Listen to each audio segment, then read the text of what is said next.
Welcome to this Ecumenical World Day of Prayer for Creation 2025. September the 1st was proclaimed as a day of prayer for creation for the Eastern Orthodox Church by Ecumenical Patriarch Demetrios I in 1989.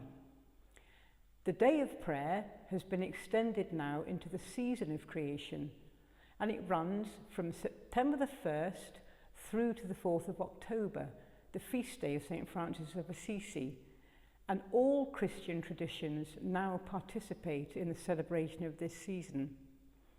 So this year, taking inspiration from Isaiah 32, 14 to 28, the theme is Peace with Creation. Let's consider this first sentence for the psalm. It says, "For the palace will be forsaken, the populous city deserted." We've only to picture the scenes of devastation from the Middle East and other places of conflict in the world which appear daily on our television screens to realise how timely and urgent is this theme of peace with creation.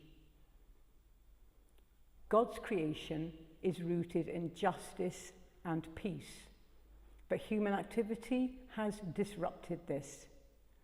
We see an increasing gap between the richest and the poorest, the wholesale destruction of unique habitats, and the endemic culture of consumerism and waste. But this is not the whole story. God is continually at work in his creation. That psalm from Isaiah goes on to say, "Until a spirit from on high is poured out on us, and the wilderness becomes a fruitful field, and the fruitful field is deemed a forest." And listen to what Pope Francis says. He said, "Yet God, who wishes to work with us and who counts on our cooperation, can also bring good out of evil." The Holy Spirit can be said to possess an infinite creativity which knows how to loosen the knots of human affairs, including the most complex and inscrutable.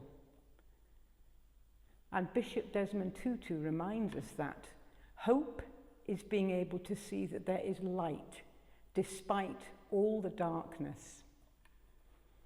So this month, this season of creation invites us to work in cooperation with God and with each other to continue the journey of peace with creation.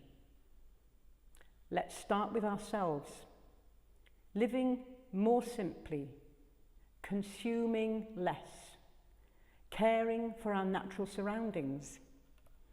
Let's act together in worship, in practical activities. Let's go wider and consider the ethics of the banks we use and the companies we buy from.